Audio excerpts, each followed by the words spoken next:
Bonjour ou bonsoir à tous et bienvenue sur notre chaîne principalement dédiée à la lecture de livres d'information.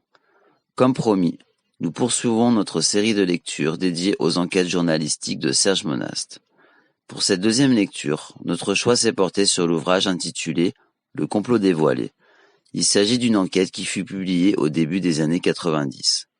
Cette enquête journalistique porte sur un sujet d'importance capitale. Elle dévoile des informations qui devraient être portées à la connaissance de tous.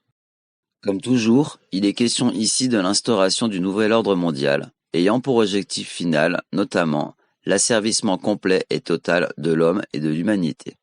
Mais cette fois, le sujet est traité sous l'angle des technologies électroniques. De l'apparition du code barre à la création de la micropuce biologique d'identification élaborée à partir de fœtus humains vivants, voici un léger survol des thématiques de la première partie du livre. Quant à la deuxième partie, Serge Monast nous expose l'existence et la mise en place progressive d'une force de police internationale conditionnée à l'idéologie internationaliste qui permettra d'asseoir l'autorité du nouvel ordre mondial sur toute la planète. L'évocation de croyances religieuses étant récurrente dans les ouvrages de Serge Monast, nous souhaitions vous apporter quelques précisions à ce sujet. Pour ceux qui commencent à découvrir les œuvres de Serge Monast et pour ceux qui commencent à approfondir leur connaissance des rouages du nouvel ordre mondial en général, il vous faut savoir que le combat qui se mène ici-bas contre l'humanité est tout d'abord et avant tout une lutte de nature spirituelle. Vous ne pourrez que le comprendre au fil de vos recherches. Que l'on soit personnellement croyant ou non, ici n'est pas la question. Il vous faut avant tout comprendre qu'il s'agit d'une lutte du mal contre le bien. Qu'on le veuille ou non, que l'on soit croyant ou non, ces ultra-élites, ces groupuscules internationalistes aux manettes du nouvel ordre mondial sont des êtres profondément croyants, prônant une spiritualité noire, portant une foi inaltérable en leur dieu Lucifer. Ces êtres n'ont donc qu'un seul maître, Lucifer. C'est d'ailleurs l'origine du terme Illuminati. Illuminati signifie les illuminés, ceux qui ont reçu l'illumination, l'éveil par la grâce de Lucifer, le porteur de lumière. Comprenez donc que leur but ultime et profond est d'asseoir le règne de leur Dieu ici-bas, dans la chair et dans le cœur de tous. La preuve en est, par exemple, dans la récurrence et l'omniprésence du nombre 666 dans notre quotidien.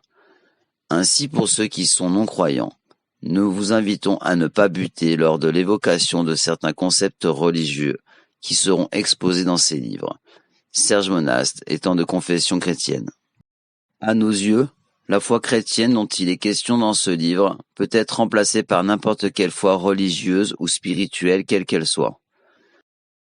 Ce que sous-tendent les écrits de Serge Monast, c'est que les instigateurs du nouvel ordre mondial occulte ont pour objectif la destruction totale de tout ce qui est spirituellement positif pour l'homme et pour l'humanité. Sur ces petites précisions, nous vous souhaitons une bonne écoute. Lecture du livre Le complot dévoilé, plan du chaos et du marquage de l'humanité de Serge Monast. Introduction. Depuis plusieurs années, il existe des projets sérieux visant le marquage des individus par laser sur le front ou sur le poignet. Mais aujourd'hui, les tireurs de ficelles du nouvel ordre mondial sont allés plus loin. Ils sont à même de réaliser leur rêve de contrôle complet du cheptel humain. Comment ? Par l'injection d'une puce électronique à chaque être vivant. Tout est quasiment au point. Ce sera l'objet de la première partie de ce document. Ensuite, nous verrons pourquoi nos écoles ont produit une jeunesse qui, dans sa grande majorité, est malgré elle pourrie, viciée, sans foi, sans valeur morale, sans esprit de discernement, sans vie intérieure, ayant pour unique perspective celle de servir le système selon une morale antichrétienne et humaniste.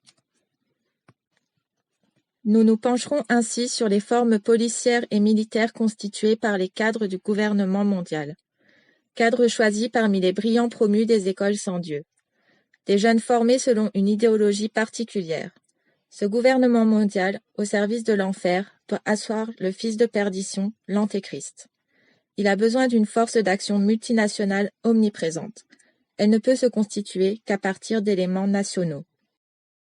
concept de monnaie électronique avant le marquage de l'humanité.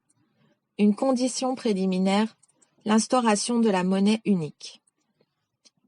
Depuis une trentaine d'années, les dirigeants des banques américaines et mondiales commencent à envisager un autre échange monétaire que celui du chèque. Le premier vice-président de la Fed, soit la Réserve fédérale des États-Unis, déclarait en 1975, je cite, « Il faut absolument développer un nouveau système électronique d'échange sous peine de voir le système bancaire des États-Unis s'étouffer sous une avalanche de chèques. » On mit alors en route un transfert électronique de fonds au niveau international, la SWIFT, Society for Worldwide Interbank Financial Telecommunication, établie à Bruxelles et comptant, en janvier 1975, déjà 246 banques pourvues d'un système privé de communication pour la transmission de paiements et d'autres messages associés aux transactions bancaires internationales.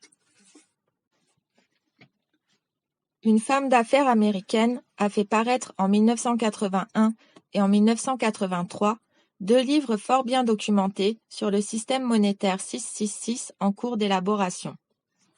Elle écrivait « Quand le système monétaire tombera, ce sera le 666 système. Bruxelles, le quartier général de l'économie européenne, est le lieu où se trouve le centre principal de branchement du réseau international SWIFT. Ce centre a l'ambition d'étendre ce transfert de fonds au niveau international, c'est-à-dire pour tous et dans tous les pays. Ce centre de contrôle monétaire occupe 3 étages de l'immeuble de 13 étages du quartier général de la CCE, soit la Communauté économique européenne. C'est dans cet immeuble que M. Elderman est en train de diriger rapidement les efforts en vue d'attribuer à chaque personne sur la Terre un numéro de 18 chiffres composé de 3 séries de 6 chiffres.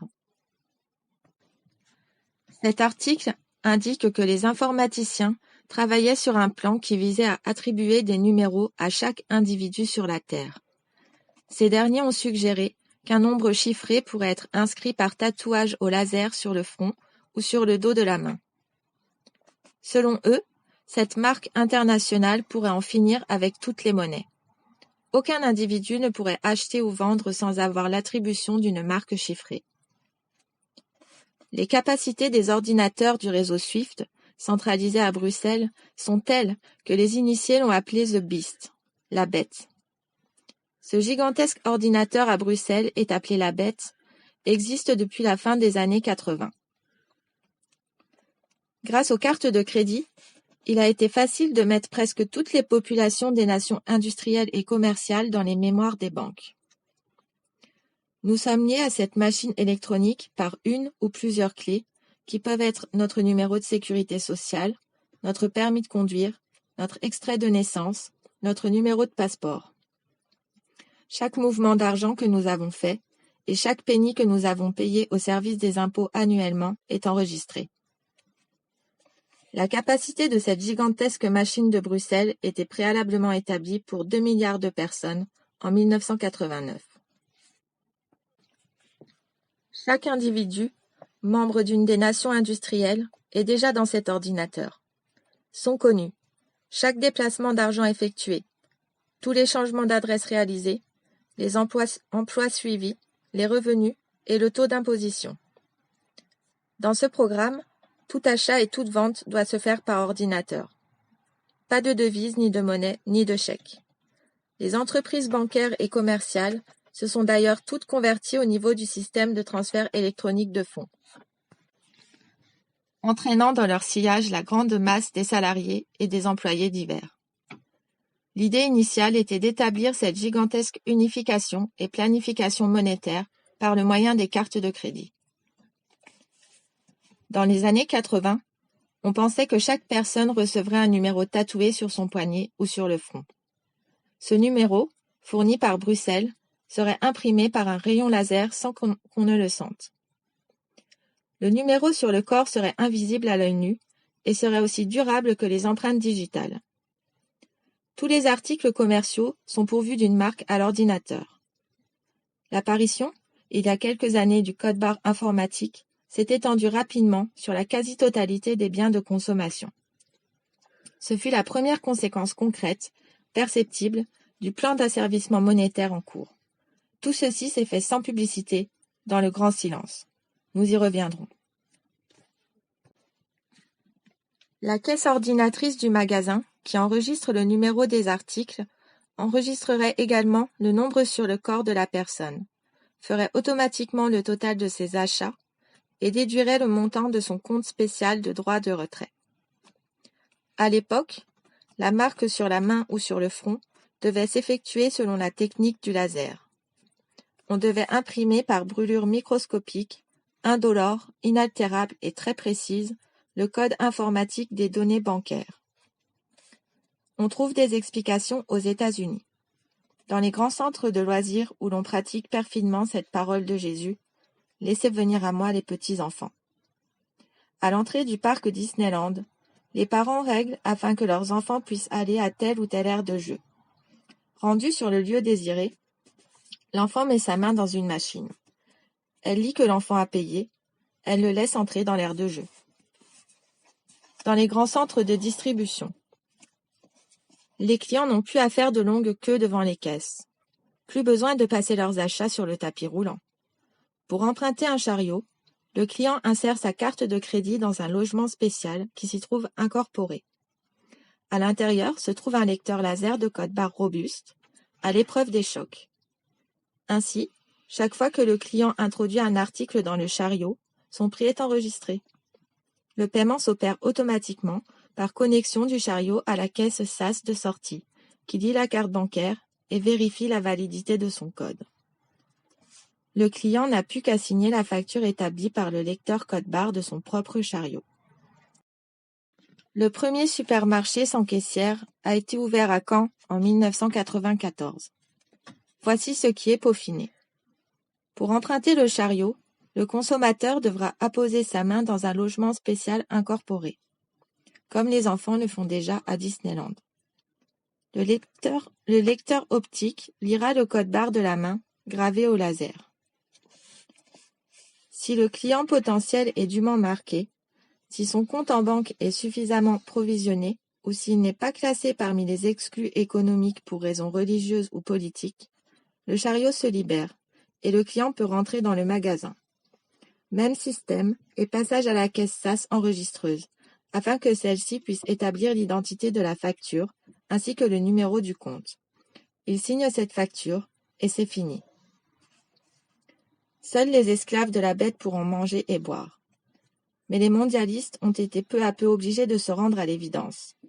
La carte de crédit, par exemple, n'était pas à la hauteur du plan monétaire d'asservissement universel. Il fallait chercher autre chose. Dans ce contexte déjà bien avancé, il suffisait d'un pas de plus pour réaliser parfaitement la domination économique et monétaire du gouvernement mondial antéchristique. Plusieurs individus travaillant en solitaire pour la divulgation de la vérité sur des sujets variés, inconnus du public, dangereux, ont décidé de se réunir et d'organiser à l'échelle nationale et internationale un réseau parallèle d'information et d'échanges de tout ordre. Ce, afin de freiner l'anéantissement des valeurs occidentales et de témoigner du complot qui s'abat contre notre monde chrétien. Dangereux, parce que les informations vérifiables à l'Agence internationale de la presse libre démontrent la perspective pas très lointaine de notre condamnation et d'une volonté des ennemis de Jésus-Christ, Fils de Dieu, de nous pourchasser pour notre foi, notre refus de la société antéchristique actuelle et finalement du désir de marquer du signe de la bête tous les individus de la planète comme vous le verrez par la suite. Les activités de l'Agence internationale de la presse libre au Canada sont axées uniquement sur le journalisme d'enquête, international au niveau économique, politique, militaire, médical et vérifiable. Leurs dirigeants ne peuvent pour l'instant pas être contactés pour des raisons que chacun devine. D'où la décision prise de diffuser ce que vous allez connaître. Même les informations qui seront portées à votre connaissance ont été obtenues avec beaucoup de difficultés de la part de certains journalistes. Plusieurs ont risqué leur emploi, leur sécurité et pour quelques-uns, leur vie.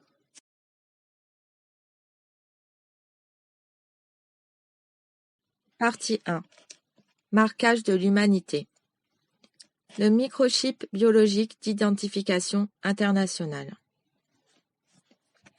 Depuis l'apparition des codes à barres en 1977, approuvés par l'ONU dès 1972, il y a une accélération foudroyante du plan de la synagogue de Satan, prophétisé par l'Apocalypse au chapitre 13, versets 8 et 15 à 18.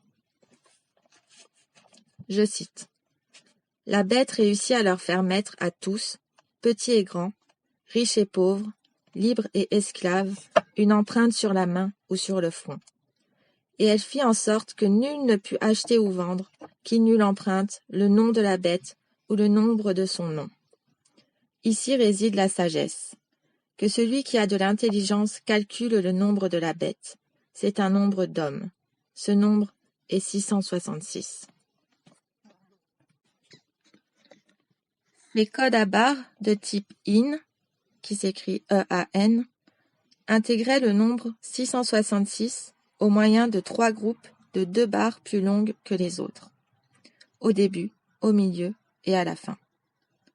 Chacun des groupes est lu au laser comme un 6. Ainsi obtient-on le chiffre 666 qui se surimpose sur chaque code barre. Ces 3 chiffres identiques s'ajoutent aux 13 chiffres fonctionnels. Le choix de ce nombre fut volontaire afin de dévoiler la réalisation de l'Apocalypse, précisément son chapitre 13.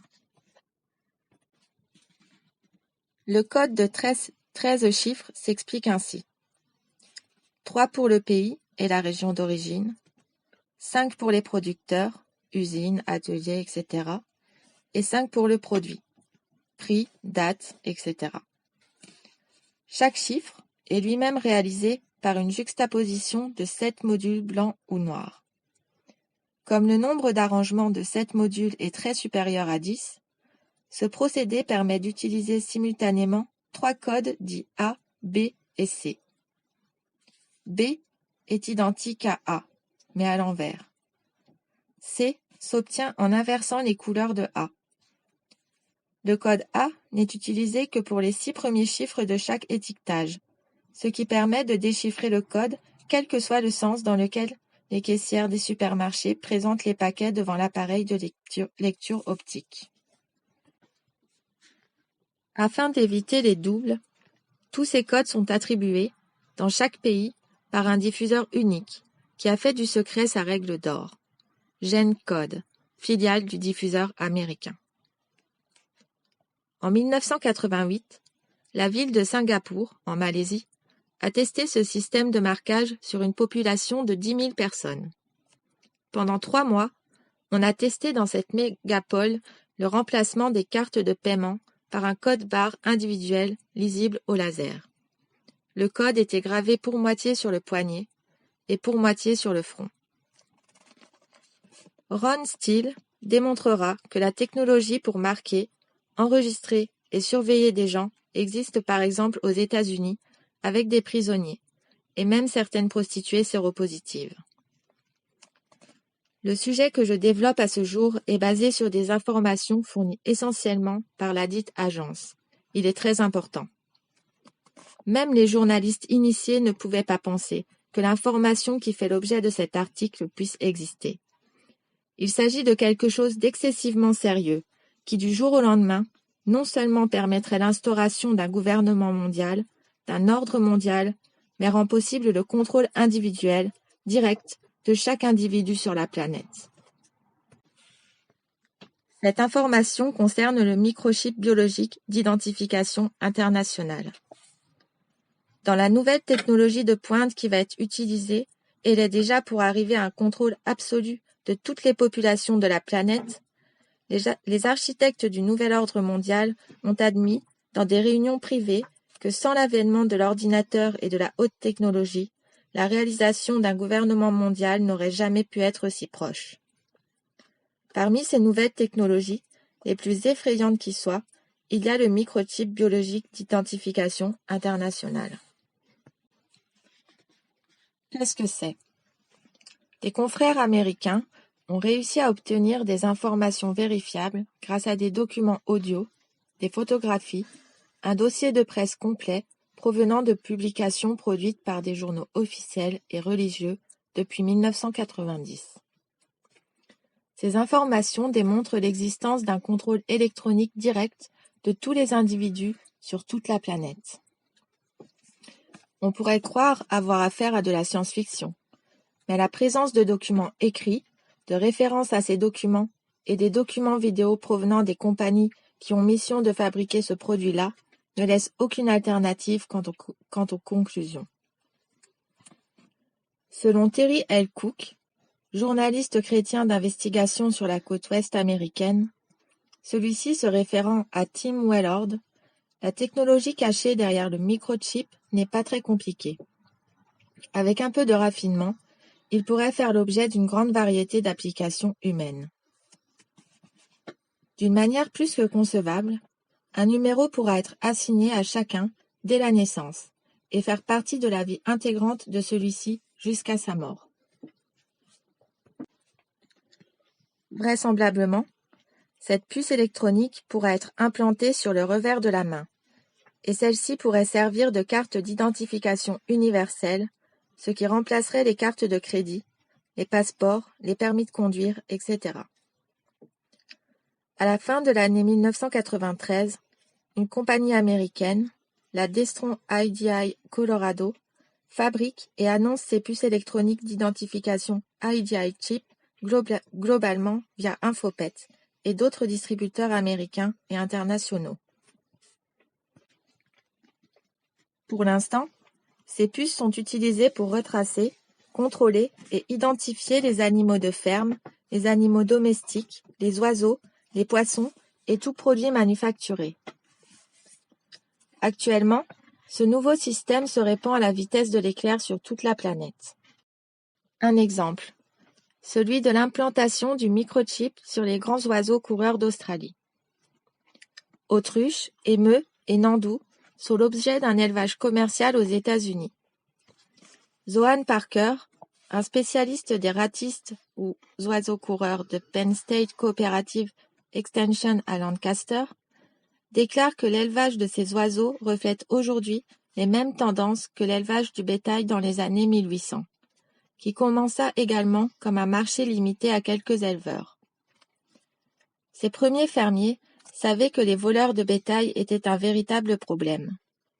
Plutôt que de marquer le bétail au fer chaud, ce stock d'oiseaux vivants est muni d'un microchip individuel d'identification, qui émet un signal.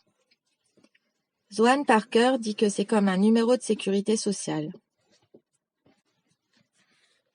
Ce microchip est si petit qu'il peut être facilement introduit dans une aiguille hypodermique. Il s'agit d'un minuscule tube de verre, microprocesseur passif, de 2 mm de diamètre, et dont la taille mesure entre 10 et 12 mm. Peu après la naissance de l'oiseau, le microchip est injecté dans les tissus adipeux ou musclés de l'animal, ne causant aucun mal ou inconvénient à l'animal, selon Parker. L'oiseau peut alors être identifié par un lecteur de microchip portable. Parker ajoute : chaque oiseau doit être muni d'un microchip pour être transporté à travers les frontières des États ou être assuré. Il vous faudrait littéralement déchirer l'oiseau en morceaux pour arriver à ôter le microchip. En 1995, comme la plupart des gens le savent, le numéro d'assurance sociale se compose d'une série de 9 chiffres. Selon d'autres informations reçues tout récemment de l'Agence internationale de la presse libre au Canada, ce système sera tout prochainement remplacé avec l'aide de nouveaux ordinateurs par une série internationale de 18 chiffres numériques, à cristaux liquides, connus sous le nom de Mesh Block. Une configuration internationale qui permettra d'identifier n'importe qui sur la planète. Cette nouvelle série de 18 chiffres sera divisée en trois parties, c'est-à-dire 3 séries de 6 chiffres chacun. Tout début 1994, ces implants de puces électroniques, aussi appelés transpondeurs, ont été partout répandus sur la planète pour le contrôle de l'industrie animale. Afin d'identifier l'animal, numéro précis attribué à chacun, comportant le nom et l'adresse des propriétaires. Un lecteur manuel envoie une impulsion radio de 125 kHz, signal. Le transpondeur implanté renvoie le numéro attribué par retour, réponse en écho, au lecteur, scanner. Le scanner affiche aussitôt le nombre digital sur son écran à cristaux liquides. Un transpondeur, c'est un récepteur émetteur radio ou radar, activé pour la transmission par la réception d'un signal prédéterminé qui peut provenir d'un lecteur au laser ou d'un équipement sophistiqué, émetteur ordinateur ou même par satellite. Selon le journaliste L. Cook, Implantable Biochip Technology 666, le nom complet de ce grain de riz est Destron IGI Transponder TX1400LX. Dans son livre, il nous apprend que le coût d'un de ces grains de riz est d'environ 4,5 $ US. Il cite dans cet ouvrage un article de San Diego Union du 9 novembre 1991, dans lequel un journaliste révèle que la ville de Los Angeles aurait voté un crédit de 123 000 $ par an pour fabriquer des implants sur les animaux familiers et inciter les propriétaires à en faire autant. L'objectif consisterait à réduire par ce système le nombre des animaux perdus, qui coûtent cher aux villes. Dans un autre article, tiré du Arizona Republic du 20 juillet 1989, on apprend qu'un certain Jack Dunlap proposerait d'implanter des puces électroniques aux jeunes enfants, afin que leurs parents puissent les retrouver en toute occasion par l'intermédiaire des ordinateurs de la police. Ce journaliste américain précise : la technologie cachée derrière ce nouveau microchip n'est pas très compliquée, et avec un peu de raffinement, il pourrait être utilisé dans une grande variété d'applications pour les humains. À cet effet, en 1995, une nouvelle version est en phase d'expérimentation sur l'être humain. Vraisemblablement, cette puce d'identification a de grandes chances de devenir le marquage électronique attendu, puisqu'elle pourrait être implantée sur le front ou le revers de la main et de devenir la carte d'identité universelle. Par exemple, dans les magasins, il suffirait de passer le poignet au-dessus ou dans un scanner pour effectuer ainsi un débit direct sur un compte bancaire. Selon la commission d'études Ouranos, qui est une entreprise au Québec, à Montréal, des expériences ont été faites aux États-Unis pour graver sous forme de tatouages invisibles à l'œil le code barre sur la main de certaines personnes. Une nouvelle carte d'identité infalsifiable, comportant une puce électronique, permettra, une fois passée dans le lecteur, de connaître tous les renseignements sur la personne. Elle fera office de carte universelle d'ici l'an 2000. Déjà, la nouvelle forme de pointage électronique remplaçant le ticket de métro et de bus, dans certaines villes, préfigure le nouveau système de contrôle magnétique infalsifiable qui sera utilisé d'une manière universelle. On sait que de tels projets sont testés en ce moment même dans les bureaux d'études constitués et financés par la Synagogue de Satan, haute finance internationale. Cela paraît peut-être invraisemblable, mais il est aujourd'hui possible techniquement de contrôler directement et individuellement chaque individu sur la planète. Chacun d'entre nous, avec ce système, serait enregistré. Et d'après les documents reçus, il est évident que ceux qui comptent l'implanter d'une manière obligatoire au niveau des populations sont en train de structurer les nouveaux paramètres internationaux, la nouvelle télémétrie économique, de manière à ce que tout individu qui n'aurait pas cet implant électronique ne pourrait ni acheter ni vendre quoi que ce soit sur toute l'étendue de la planète. Pour mieux comprendre ce que peut être le microchip biologique d'identification internationale, on peut chercher une définition d'après les compagnies qui ont reçu mission de le créer. Après avoir évoqué la Destron IGI Colorado, on pourrait aussi citer la multinationale Texas Instruments, la Tarovan, qui est la compagnie du système d'identification électronique aux États-Unis, mais aussi la compagnie Avid, qui fabrique un tag, c'est-à-dire une espèce de médaille d'identité, qui est remplacée par la puce électronique, et fait partie des sociétés construisant des appareils d'identification pour le monde vétérinaire aux États-Unis. La définition transmise par ces sociétés est la suivante. L'implant microchip d'identification est un appareil d'indiscrétion, d'abus de la vie privée, inséré avec une unité, un module, dans une petite région de la peau au moyen d'air comprimé. En d'autres termes, cette puce électronique, pas plus grosse qu'un grain de riz, doit être injectée à l'aide d'une seringue à air comprimé. L'inclinaison de cet appareil d'implantation est comme une aiguille hypodermique, n'ayant qu'une pénétration limitée, et elle ne pourrait aucunement opérer si l'angle ou la quantité de peau n'était pas appropriée. Cette unité émet un signal qui est digital et qui consiste en des jaillissements de 85 databits.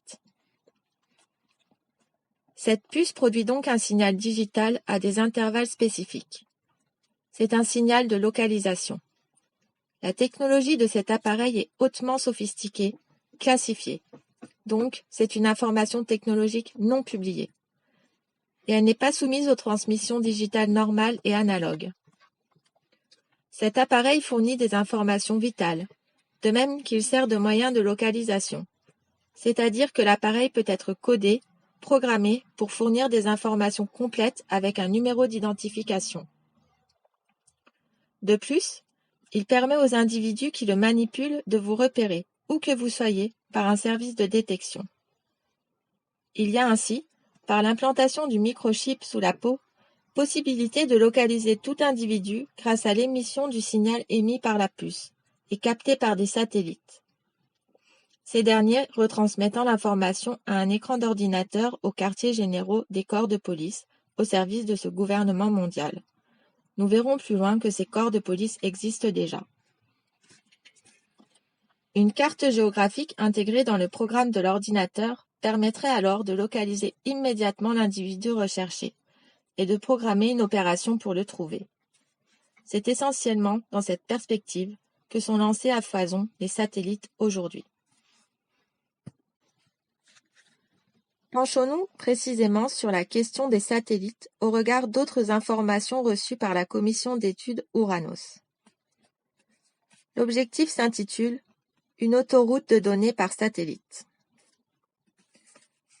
Il y a chez les mondialistes de l'ONU et les financiers de l'ordre mondial une volonté délibérée de faire de la planète un grand village.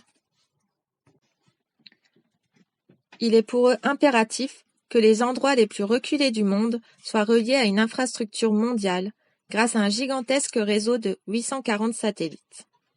Ce projet est proposé par Bill Gates, le fondateur de Microsoft, et par Craig McCaw, le roi du téléphone cellulaire. Tous ces téléphones ont déjà une puce intégrée qui permet de suivre à la trace leur possesseur, d'où une publicité effrénée pour leur diffusion. On sait que l'américain Loral Corp et 9 partenaires étrangers, dont le puissant groupe français Alcatel-Alstom, viennent de donner le coup d'envoi d'un système mondial de téléphonie et de radiolocalisation par satellite Globalstar, qui s'associera avec Bill Gates.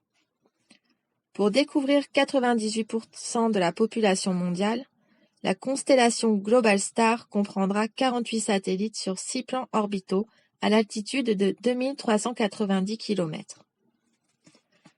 Bill Gates prévoit ainsi un réseau gigantesque de 840 satellites gravitant sur 21 orbites différentes, à une altitude de 700 km, de manière à couvrir 95% de la planète. On relèvera, outre le projet Globalstar, plusieurs concurrents, dont le projet Iridium, fondé sur 66 satellites pour 1988. Projet qui présente la particularité d'être en avance sur les autres dans la réalisation technologique. D'après les documents en possession de certains journalistes canadiens et américains et fournis à l'Agence internationale de la presse libre, le microchip a déjà été expérimenté et implanté dans des organismes de bébés, de militaires, de messagers du gouvernement et sur du personnel travaillant à la Maison-Blanche dans des sections de haute sécurité.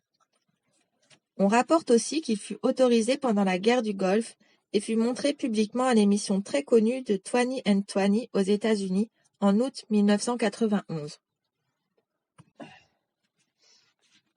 Relevons parmi les projets diaboliques celui d'implanter dans le corps de nouveau-né une puce électronique devant faire de cet individu un robot soumis au pouvoir de l'ordinateur avec lequel il sera branché. Bonum certanem de l'abbé Moureau dévoile que le malheureux contrôlé jour et nuit deviendra un esclave électronique. Commandé électroniquement, cet esclave pourra sur l'ordre de ses maîtres commettre tous les crimes qu'on lui imposera. Il apparaît donc qu'à l'heure actuelle, avec une technologie de cette trempe, on arrive à une possibilité du contrôle complet des individus sur la planète, qui permet l'instauration d'un gouvernement mondial sous l'égide des Nations Unies. Mais il y a pire. On sait aujourd'hui que des personnes travaillent au remplacement, dans la prochaine décade, du microchip par un biochip, une puce fabriquée à partir de protéines vivantes. À l'heure actuelle, le projet est déjà en stade d'expérimentation. Cette puce sera infiniment plus petite que le microchip. Elle aura la capacité de renfermer une foule d'informations. Elle aurait le potentiel de pouvoir agir sur la mémoire ou la pensée d'un individu, d'où le spectre du contrôle mental. Est-il possible aujourd'hui d'agir sur l'être humain à son insu par la manipulation des états de conscience? On peut répondre facilement à cette question en se référant aux états de haute suggestibilité sur le conscient qui permet l'action de l'hypnose sur l'inconscient. À titre d'exemple, la télévision devient un outil efficace pour ce genre de manipulation au moyen du subliminal. D'ailleurs, la CIA, qui travaille actuellement à l'installation de son propre canal de télé, aura la capacité de transmettre, à partir de transmetteurs aériens puissants, pour interrompre toute programmation dans n'importe quel pays. Nous avons là la réalisation matérielle de ce verset biblique: la bête aura le pouvoir de faire parler les images. Apocalypse, chapitre 13, verset 15. Pour les initiés qui financent des chercheurs sur des projets aussi macabres, une telle puce présente d'autres avantages. Tout pourrait y être inclus. Cette puce d'identification électronique humaine pourrait rendre réalisable une centralisation globale par un ordinateur central. D'où possibilité de ne jamais perdre la trace d'un individu et de remplacer le système monétaire actuel. L'argent ne serait alors plus nécessaire, plus besoin de chèques, de cartes de crédit. Tout fonctionnerait à partir de cet implant électronique sur l'individu. Ce serait un moyen fantastique de réduire les dépenses de l'État, des banques, et de neutraliser une fois pour toutes l'ensemble des marchés de la mafia, du marché noir, le marché de la drogue et toutes les formes de transferts illégaux d'argent. Or, à la conférence annuelle du groupe Bilderberg en 1992, à Évian, en France, peu de temps après les émeutes de Los Angeles, Henry Kissinger a déclaré, je cite, « Aujourd'hui, les Américains seraient scandalisés de voir des troupes de l'ONU rentrer dans les rues de Los Angeles afin de restaurer l'ordre. Demain, ces mêmes populations vont nous remercier à genoux pour un tel acte. Il est spécialement vrai que si l'on dit aux populations « Écoutez, il y a un danger extérieur énorme qui existe », et que l'on vote des lois en fonction de ce danger, que ce danger soit réel ou non, on sera capable de faire passer n'importe quoi, et les gens l'accepteront pour le bien-être de leur sécurité. De la même façon, d'autres politiciens américains ont imaginé qu'à partir du moment où il y aurait un scandale sans précédent d'argent, ou une terrible crise économique fabriquée de pures pièces, qui jetterait toutes les valeurs monétaires à terre, le meilleur système de remplacement du système actuel et la meilleure parade pour empêcher un autre chaos serait l'utilisation d'une puce électronique d'identification. Selon eux, par cette puce passeraient toutes les formes de transactions, d'échanges nationaux et internationaux entre les individus. Des informations récentes confidentielles, vérifiées par un ex-officier de la CIA, dévoilent différentes données que le transpondeur pourrait fournir si cette puce électronique était implantée dans la peau. Le nom et la photo de la personne, le numéro d'assurance sociale internationale composé de 3 séries de 6 chiffres, chacun pour un numéro international de 18 chiffres, de données au niveau des empreintes digitales, la description physique de la personne, l'adresse, l'histoire familiale, arbre généalogique, des informations relatives au travail et aux revenus de la personne, des informations concernant l'impôt et un éventuel casier judiciaire. Cette technologie, déjà utilisée sur la planète, dévoile une volonté d'exercer une dictature sur tous les individus. Il y a là une perspective de totalitarisme dont entend faire montre le futur gouvernement mondial à travers l'ordre mondial actuellement en cours. Il existe d'autres informations dans un rapport spécial sur la nouvelle technologie pour la surveillance par satellite. La sophistication, le raffinement des satellites est tel qu'il permet de repérer des imperfections souterraines, même de voir des vers sous le gazon. En utilisant des tours cellulaires et des satellites, l'animal domestique, doté d'un microchip, ou l'individu qui en a reçu un, peut être repéré par satellite au moins à 10 pieds de l'endroit où il se trouve. Par ordinateur et un système de scanner, la police de l'ordre mondial, qui est déjà la police actuelle, sera, grâce à un tel équipement, capable de retracer un individu sur toute la planète. On devine qu'un individu catholique, par sa seule foi au Christ, constitue un obstacle aux idées antéchristiques de l'ordre mondial. Il sera classé comme un dangereux terroriste par l'ONU. Cet individu-là n'aura aucun moyen de se cacher sur toute l'étendue de la planète. Voilà pourquoi les Saintes Écritures nous préviennent de refuser le marquage. Par des renseignements complémentaires, on sait que les hommes au service de l'ordre mondial peuvent suivre par satellite 1 milliard d'animaux domestiques à qui on a injecté la puce. Qui, d'après vous, seront les suivants sinon nous, les hommes ? Fin 1993, il y avait 24 Navstar satellites pouvant repérer n'importe quoi de l'ordre d'1 centimètre dans un rayon d'1 kilomètre. Vous pourrez trouver ces informations dans le magazine Forbes du mois d'octobre 1991. Mais le document ne développe qu'une parcelle de tout ce qu'ils sont capables de faire à ce jour avec une technologie secrète, financée par des investissements de multinationales ou de banques centrales. Vous comprendrez ici l'objectif de Jean Conrad du complot contre l'homme.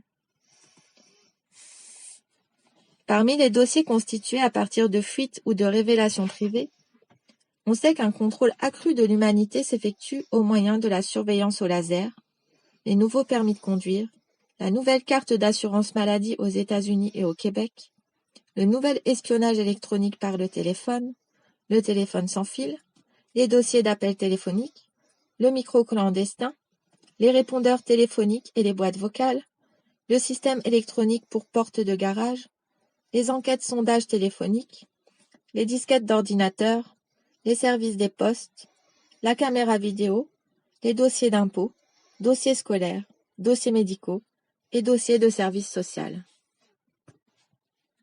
Par une crise économique, ils sont en train d'engendrer une crise sociale qui oblige déjà les gens à se diriger malgré eux vers une aide sociale. C'est un moyen légal qui ne paraît pas pour aller chercher une information complète sur tous les individus. Ce n'est pas tout. Citons le contrôle technologique du cerveau à distance, champs électromagnétiques, terminaux de vidéo et jeux vidéo, micro-ondes, des informations militaires et civiles, le contrôle par micro-ondes basse intensité et complications biologiques, les nouvelles armes électromagnétiques. Des informations ont été obtenues sur la Banque mondiale de la conservation de l'énergie. David Rockefeller et d'autres ont établi, au cours d'une réunion du 13 septembre 1987, le découpage géographique du Canada au profit du nouvel ordre mondial avec carte géographique du plan mondial. Il y a aussi le plan technologique pour la chute de l'économie mondiale et l'anéantissement des fortunes individuelles, le nouveau papier-monnaie avec barre magnétique invisible, la disparition des classes moyennes et la nouvelle télématique internationale au niveau du contrôle de l'économie mondiale. On vient d'ailleurs de finaliser, en décembre 1993, les accords qui permettront d'arriver à un contrôle semblable. On pourrait aussi parler de la nouvelle surveillance électronique automobile qui s'installe sur les autoroutes et qui fait que les nouvelles voitures renferment des systèmes de repérage électronique de détection sans que les acheteurs en soient conscients. Si bien qu'un système militaire se met lentement en place et rend possible tout repérage de véhicules et d'individus par rapprochement avec le fichier central détenu par la police au quartier général où repose l'ordinateur. Les systèmes de détection sont si précis que l'on peut même savoir qui conduisait telle voiture à une heure précise en tel lieu. Il y avait, fin 1993, des mises en pratique sur certaines autoroutes en Californie. On met donc, à l'heure actuelle, sur l'ensemble de la planète, un des réseaux les plus sophistiqués de détection qui permettra un système de surveillance sans précédent de tous ceux qui auront reçu ce nouvel implant technologique, mais également de distinguer, parmi les populations, ceux qui l'ont refusé.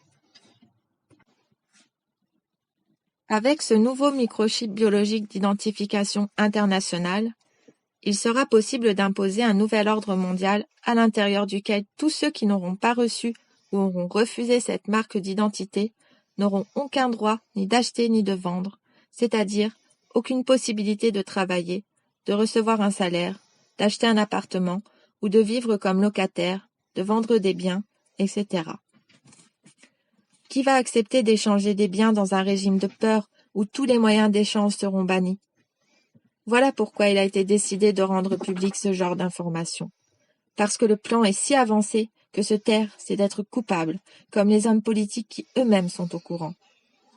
N'oubliez pas que ces hommes politiques dépendent des prébendes des multinationales, lesquelles financent les programmes d'investissement de recherche qui ont abouti à la création de cette technologie de mort. Pourquoi ne disent-ils rien? Parce qu'ils n'ont plus de formation chrétienne et croient, je suis gentil, que ce système est pour le bien des populations. A été mis au point un microchip de traduction. Il s'agit d'une puce électronique qui permettra la traduction instantanée et simultanée d'une langue dans toutes les autres langues, soit au moins dans 61 autres langues et dialectes qui, par satellite, pourra être diffusée partout sur la planète en même temps. Ainsi, un dictateur mondial pourra s'adresser à toute l'humanité en même temps par le biais de ce nouveau produit de la technologie au service du nouvel ordre mondial. Pour ceux qui se souviennent de certains textes remontant il y a fort longtemps, vous trouverez des correspondances avec l'anti-Babel. La Babel antéchristique du nouvel ordre mondial entend suppléer aux conséquences de la première Babel. Il existe aussi un autre système de contrôle de la population, la surveillance au laser. Un nouveau laser d'écoute électronique a été vérifié et mis au point comme outil très spécial par les départements enclins à la surveillance, la CIA, le FBI et le revenu de l'impôt aux États-Unis. Ces nouveaux dispositifs peuvent, en utilisant une fenêtre comme diaphragme, comme un écran de télévision, suivre et enregistrer toute conversation à plus de 20 000 de distance. Au niveau biologique, le DNA est utilisé comme mémoire pour les ordinateurs et les implants de mémorisation, l'ADN. Ceci devient de la biotechnologie. Or, la source de cette nouvelle biotechnologie, nous sommes rendus là dans les développements actuels, provient du tissu de bébé avorté. Ces tissus et les protéines de mémoire sont des systèmes majeurs pour l'intelligence artificielle dans le marché actuel des ordinateurs. Voici ce qui est rapporté par le Winnash World du 26 juillet 1991. Le gouvernement finance, à l'heure actuelle, des expérimentations sur des bébés morts ou vivants. Les bébés avortés, dans le 3e trimestre, âgés entre 6 et 9 mois, survivent habituellement au processus d'avortement. Ceci est d'autant plus important que les tissus utilisés pour les expérimentations doivent provenir de bébés vivants. Voici quelques moyens utilisés lors de ces expériences. On peut trouver cela dans un article du Dr Bernard Nathanson, publié dans l'édition du New York Garden de novembre 1991. En Suède, une procédure a été suivie par laquelle une femme enceinte est placée dans un état de sommeil. Le bébé localisé est amené jusqu'à l'utérus afin de permettre au docteur de percer le crâne du bébé vivant et y aspirer du cerveau des tissus devant servir au système de maladie de Parkinson. Cette même procédure est pratiquée sur des bébés vivants pour leur pancréas, leur peau devant servir aux victimes qu'on appelle les grands brûlés. Ces bébés sont écorchés vivants. L'industrie de la recherche sur les tissus de bébés est une industrie mondiale générant des revenus de l'ordre de 8 milliards de dollars. On sait aussi que depuis mi-1993, la clinique Sansun de Santa Barbara, en Californie, est sur le point d'importer de larges quantités de tissus fœtaux. La peau des bébés avortés provenant de Russie, où les femmes avortent en grand nombre quand le fœtus est arrivé au stade de 7 à 9 mois. Ces fœtus sont ceux qui aujourd'hui fournissent le plus de tissus humains. Les experts nous assurent que ces tissus sont utilisés pour traiter les diabétiques. De quelle façon les architectes de l'ordre mondial comptent s'y prendre pour instaurer le gouvernement mondial et assurer le contrôle et la surveillance directe de toutes les populations au moyen de l'implantation du microchip biologique d'identification internationale? Ces architectes sont les personnes à la tête de la finance internationale. Aussi vont-elles utiliser l'économie pour aboutir au chaos nécessaire, afin de recréer un autre ordre, humaniste, amenant les nations à accepter de gré ou de force un gouvernement mondial par les Nations Unies. Des journalistes américains de la revue Monetary and Economic de mars 1993 ont révélé un document intitulé « Un gouvernement mondial par assentiment ou asservissement ». L'auteur est un dénommé Norman N. Friends, ancien spécialiste d'affaires au Colorado Office of Economic Development, auteur aussi d'un manuel de planification financière. C'est également un ancien responsable des prêts, officier chef des opérations dans une compagnie d'investissement et un expert notable dans le domaine de la finance et des investissements. Monsieur Friends rapporte que, je cite, « Les pressions pour un gouvernement mondial se poursuivent depuis des siècles. Mais jamais encore avons-nous atteint le degré dans lequel nous nous trouvons aujourd'hui. Des termes de l'ONU tels que autorité de loi, loi mondiale, sécurité collective, ordre mondial et nouvel ordre mondial sont des noms de code qu'emploie l'Establishment international en référence à leur plan pour un gouvernement mondial unique.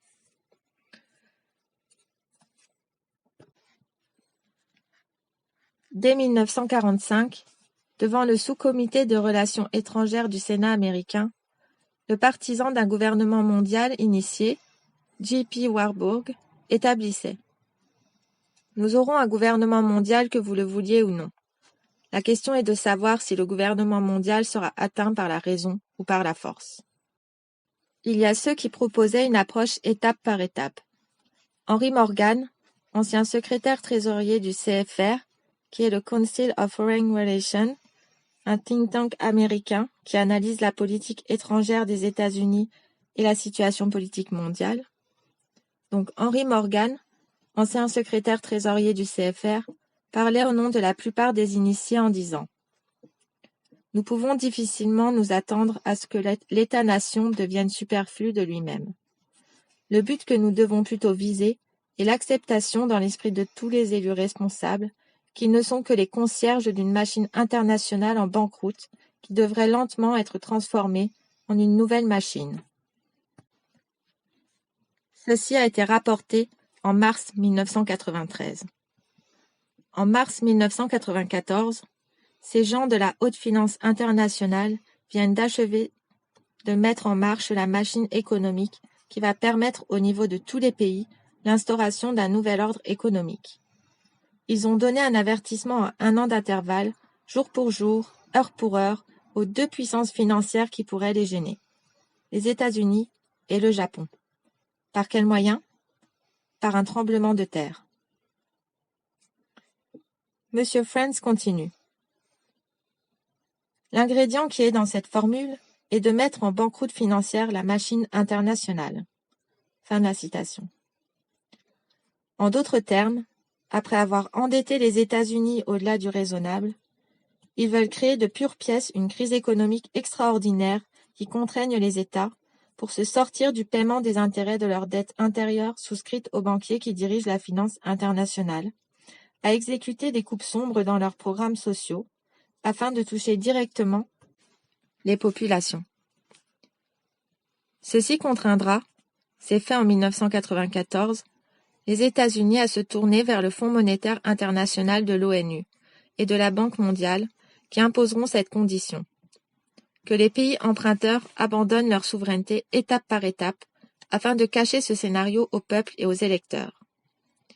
Voici les uniques raisons de Maastricht, du GATT, qui est l'accord général sur les tarifs douaniers et le commerce, du libre-échange, des accords de Schengen, etc. On oblige, et on obligera, alors ces pays à dépendre de l'ONU pour leur survie, et donc des directives que l'ONU leur dictera.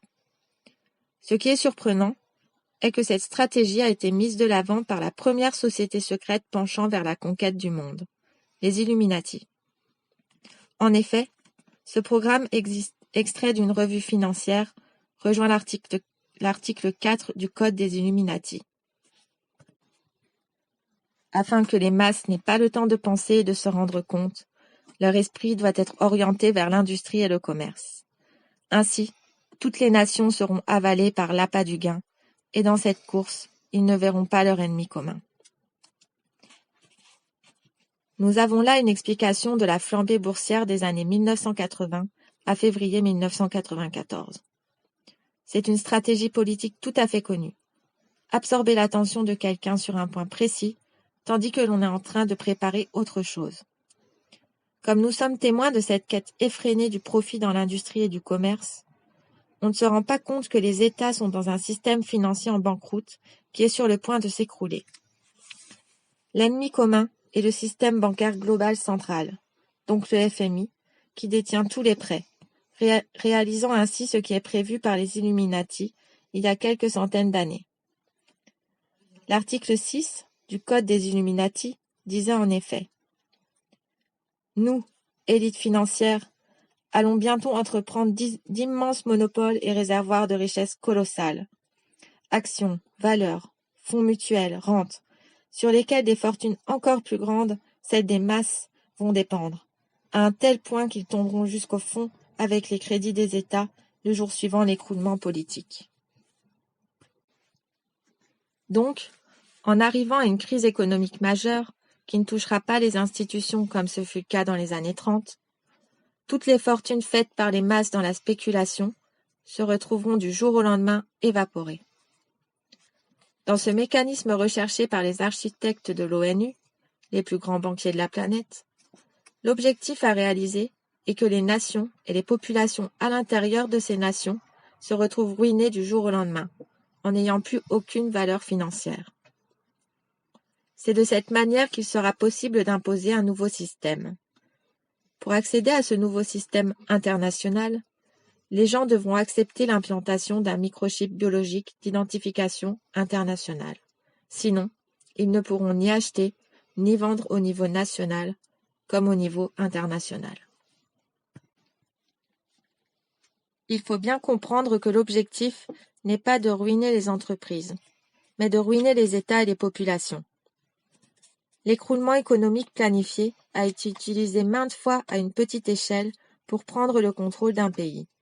Mais maintenant, la grande finale est en préparation. Ils connaissent, grâce à certains pays qui ont subi cette thérapie de chaos, quelles seront les réactions futures des populations occidentales et américaines.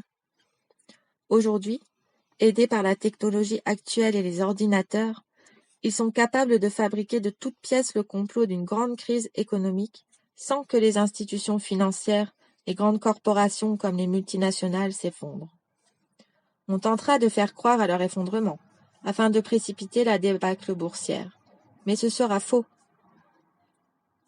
Comme les économies des pays sont en train de s'effondrer lentement à cause des dettes fabriquées et des intérêts à rembourser, les élus de ces pays se verront incapables de résoudre le problème.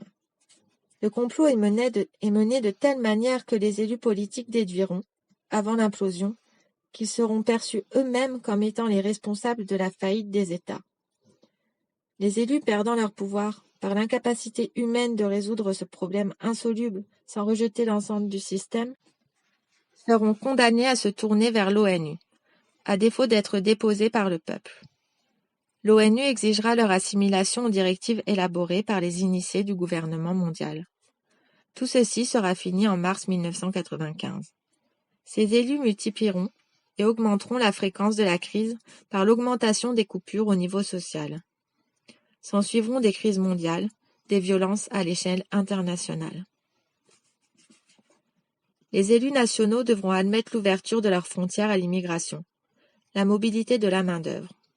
Ce sera l'aboutissement des conséquences du libre-échange à tous les niveaux. La disparition des frontières nationales. L'objectif étant, bien sûr, d'augmenter les tensions intérieures entre les différentes ethnies et religions, de sorte que les pays en viennent à perdre le contrôle de leur sécurité intérieure. L'exemple chirurgical récemment dévoilé par l'ONU en Yougoslavie accrédite la réalisation de ce scénario dans quelques pays qui soient. Finalement, les populations se retourneront vers l'ONU. Elles supplieront de faire quelque chose au niveau international. D'ailleurs, tout a été fait au cours des dernières années pour inciter les gens à reconnaître que l'intervention de l'ONU évitait aux nations d'entrer elles-mêmes dans des guerres terribles. La fabrication de toutes pièces de conflit, en augmentant les tensions sociales, a rendu les gens serviles à ce genre de démarche et d'aveuglement sur les intentions réelles des tireurs de ficelles de la secte onusienne.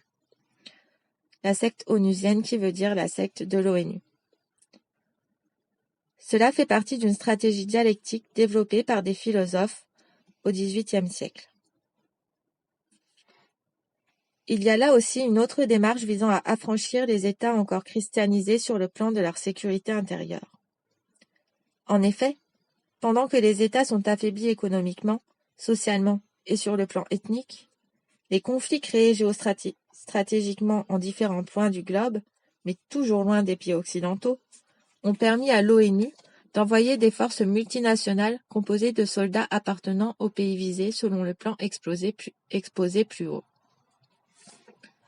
L'avancée du plan est d'ailleurs effectuée en parallèle avec la multiplication des conflits exigeant l'envoi de troupes multinationales. Vous remarquerez ainsi que la situation sociale se désagrège en France alors que nos troupes d'élite sont envoyées en Somalie, au Rwanda, en Yougoslavie. Évoquant la Somalie, on relèvera que la situation a été rendue explosive maintenant grâce à la complicité des organisations supranationales telles l'OMS, l'Organisation mondiale de la santé.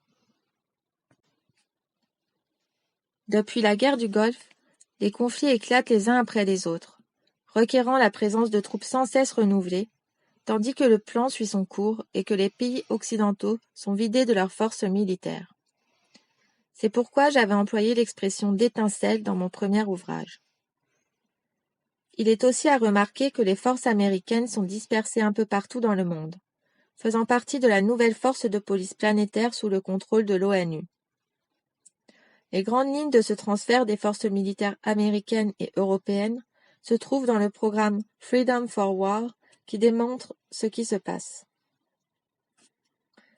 Le programme des États-Unis pour un désarmement complet et général dans un monde pacifique, établi par le président Kennedy, publication 72-77 du département d'État qui devait s'effectuer en 3 phases, propose, en phase 2, la force de paix de l'ONU sera établie et renforcée progressivement à partir du matériel militaire américain. Cette phase 2 est précisément le stade où nous nous trouvons en 1994, où nous nous trouvions en 1994. C'est-à-dire, sans que personne s'en rende compte, la majeure partie des forces militaires et des installations militaires américaines sont en train de passer lentement sous le contrôle des Nations Unies au niveau international, comme des bases militaires. Et non plus comme c'était le cas auparavant, au profit d'une seule nation qui était les États-Unis. Soyez assurés que le désarmement militaire progressif, contrôlé, continuera jusqu'au point où aucun État, incluant les États-Unis, ne possédera la force militaire nécessaire pour s'opposer et défier l'autorité progressivement renforcée de l'ONU. Au train actuel, c'est un fait que les forces militaires placées sous le contrôle de l'ONU, même les États-Unis en tant que nation, n'auront plus de forces militaires propres pour s'opposer à l'ONU. Le résultat est que chaque pays subira et exécutera les ukases de l'ONU par crainte des forces multinationales. La dispersion planifiée des forces américaines aux 4 coins du monde et les coupures dans le budget de la défense rendant ce plan quasiment achevé. En même temps qu'est organisée internationalement la chute de l'économie, on constitue une nouvelle force de police nationale à travers l'Amérique et une nouvelle force de police militaire internationale.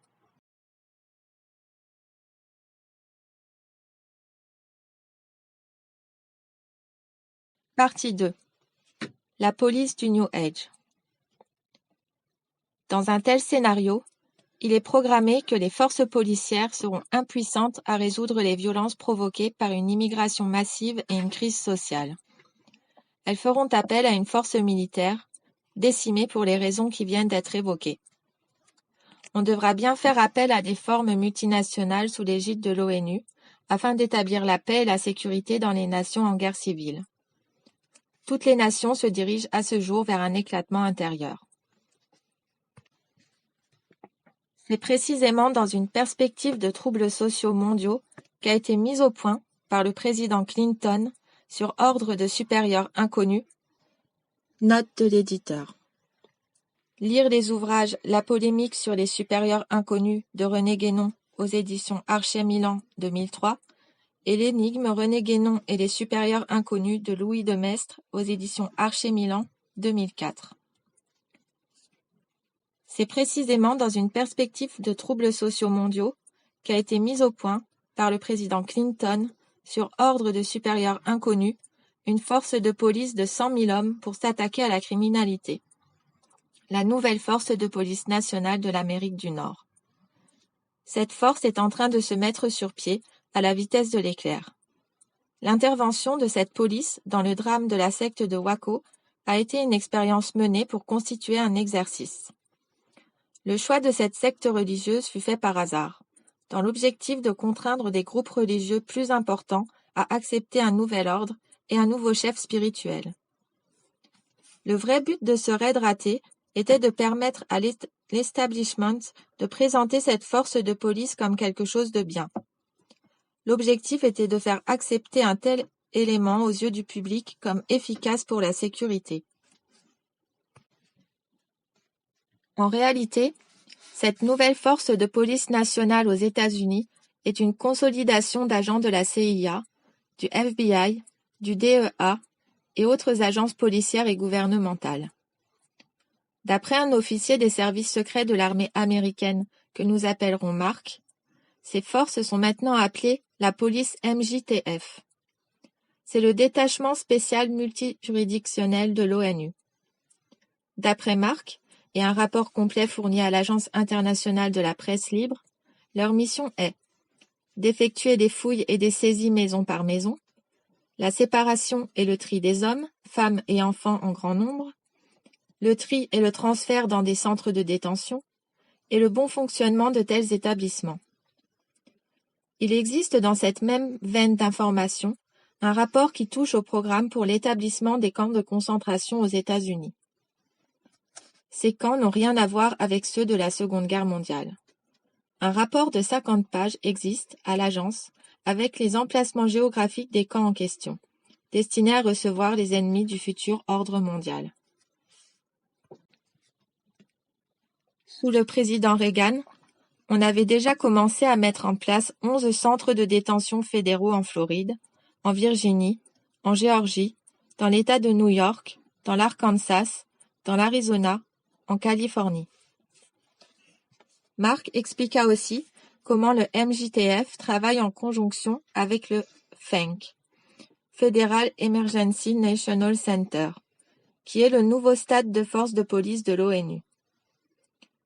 L'une des particularités des membres du FENC est que tous leurs uniformes sont noirs avec aucun signe extérieur d'identification.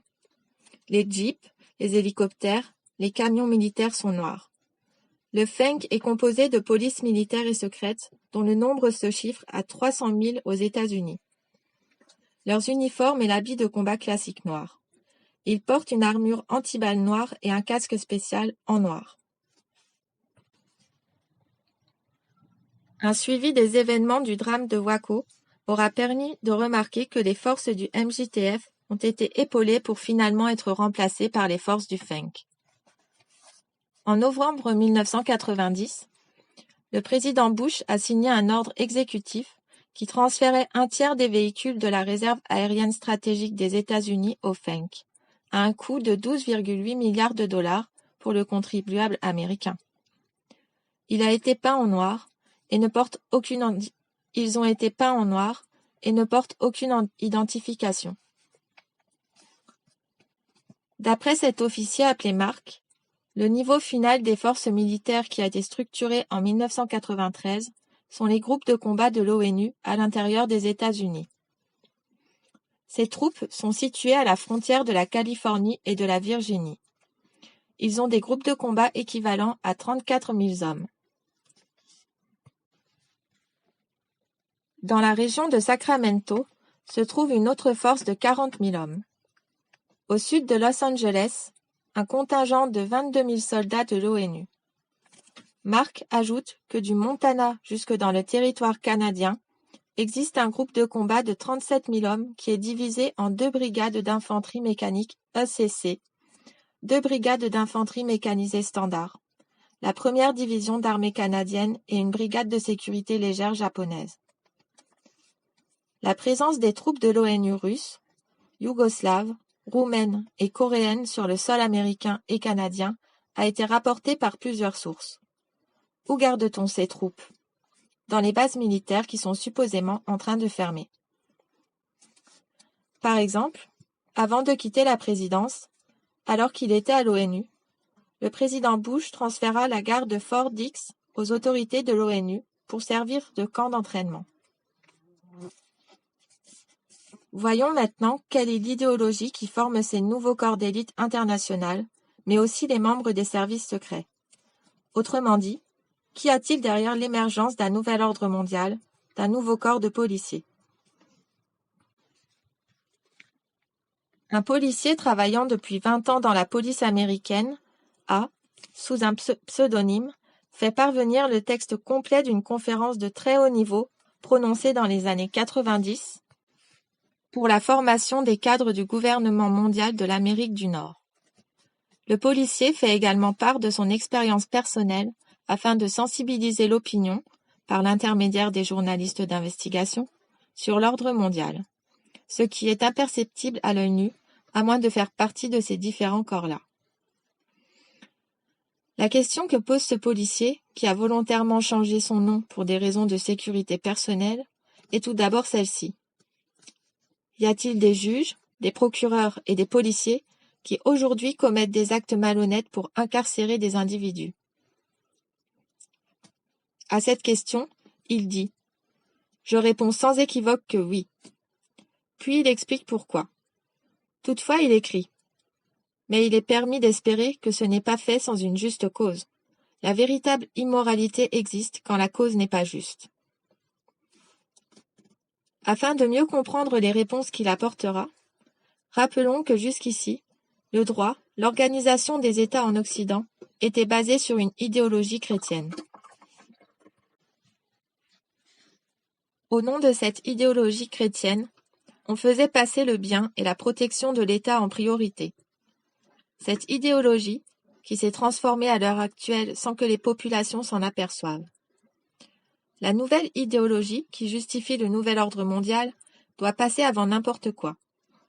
Au nom de cette idéologie, N'importe qui faisant partie du pouvoir judiciaire et militaire peut perpétuer quelque acte criminel que ce soit parce que le but visé est juste. Après plus de 20 ans de service auprès de mes compatriotes américains, j'ai réalisé ce qui était la réalité. La vérité est qu'aujourd'hui, plusieurs juges, avocats et officiers de police sont des dévots de la religion de l'humanisme séculier. Or, la base idéologique de tout ce qui va composer le nouvel ordre mondial est justement assise sur un humanisme centré sur le culte de l'homme. C'est la déification de l'homme en tant que centre de l'univers, placé au-dessus de toute loi. C'est la philosophie de base de l'humanisme séculier. Le texte de la conférence faite en privé en 1990 et adressé par le policier précise. Certains de nos membres, la plupart à cause de la peur, n'admettront pas que ce nouvel humanisme est une religion. Ils ont peur d'être traités comme ces soi-disant chrétiens le furent sous la doctrine de la séparation de l'Église et de l'État. Une telle peur eût été fondée si nous étions en 1970. Ce n'est plus le cas aujourd'hui. La raison étant que les membres des corps policiers et militaires sont pour la plupart sous le contrôle des agences et organisations principales. Il y a 15 ou 20 ans, l'idéologie chrétienne aux États-Unis était dominante. Ceux qui contrôlaient les différents postes du gouvernement, du militaire, du judiciaire, de la police, des différents ministères gouvernementaux, avaient une formation chrétienne. Aujourd'hui, les choses ont changé. L'humanisme triomphe, et les postes cités précédemment sont occupés par des membres du New Age et du Nouvel Ordre.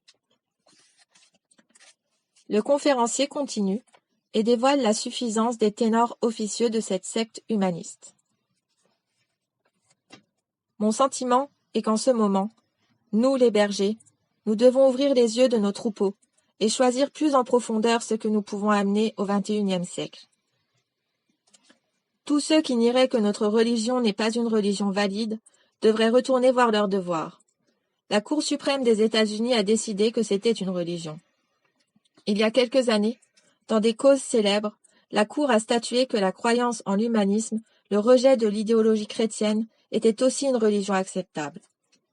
La croyance fait référence à une certaine vision universelle de la vie, du monde et de l'humanité. Dans son ensemble, la Cour suprême des États-Unis a décidé qu'une religion peut être n'importe quelle vision du monde avec ou sans référence à Dieu. J'espère que ceci aidera les autres à comprendre notre foi. Néanmoins, ceci n'est, bien sûr, pas le point principal de ma conférence. Je souhaite traiter des abus auxquels font face les policiers qui souscrivent consciemment ou non aux tenants moraux de notre religion, de ce qui a trait à l'éthique ou à la morale. Partout dans notre société, nos dévots endurent d'horribles discriminations de la part de chrétiens constituant aujourd'hui une faction très petite de la société. Cette discrimination contre nous, humanistes, survient quand nous exerçons notre pratique religieuse et appliquons notre morale dans notre activité professionnelle. Pourtant, des autres le font sans aucune discrimination, parce qu'ils sont chrétiens. Heureusement, notre religion humaniste affiche le plus haut taux de croissance dans toute l'histoire, et la nouvelle génération à l'intérieur du système judiciaire, incluant les policiers qui souscrivent à de saints principes, sont maintenant à des postes administratifs, ce qui profite à tous. Ceci nous donne du pouvoir, même s'il existe beaucoup trop de discrimination contre un principe les plus importants de notre religion, l'éthique de situation. L'éthique est en principe un code de morale, de valeurs chrétiennes délimitant des frontières à ne pas dépasser. Avec la formation de cette nouvelle idéologie qui pénètre toutes les couches sociales des États-Unis, mais surtout au poste décisionnel de chaque corps de métier, qu'entendent-ils par ce principe d'éthique de situation? La suite de la conférence nous éclaire. Le principe de l'éthique de situation, ou de morale, permet à l'individu de se concentrer correctement sur le but qu'il veut atteindre. Moralement parlant, peu ou pas d'importance ne doit être accordée à la méthode et aux moyens, puisque rien ne surpasse le but en importance. C'est en d'autres mots l'application du principe connu, la fin justifie les moyens. Je pense que le principe de la morale de situation est le mieux décrit en examinant la définition légale de la morale et de l'éthique telle que donnée par nos compatriotes communistes. On entrevoit le lien ténu entre les idéologies communistes, maçonniques du XVIIIe siècle et celles de l'Allemagne hitlérienne. Il s'agit d'une même idéologie, présentée de 3 manières différentes. Le même personnage qui occupa un poste très important dans l'administration gouvernementale américaine poursuit. Nous pouvons apprendre beaucoup de la dévotion des communistes. Les marxistes ont par nécessité pragmatique épuré plus de 90 millions de gens dans la poursuite de la mission la plus noble de l'homme, la paix mondiale. Quand on entend cela, enseigné à l'élite des corps de la police et de l'armée multinationale, on imagine jusqu'où ces gens sont capables d'aller pour imposer le nouvel ordre mondial. Quelle personne intelligente pourrait appeler immoral quelques moyens utilisés pour parvenir au plus important des buts? Il n'y a rien d'immoral d'éliminer des gens si on le fait au nom d'une paix mondiale.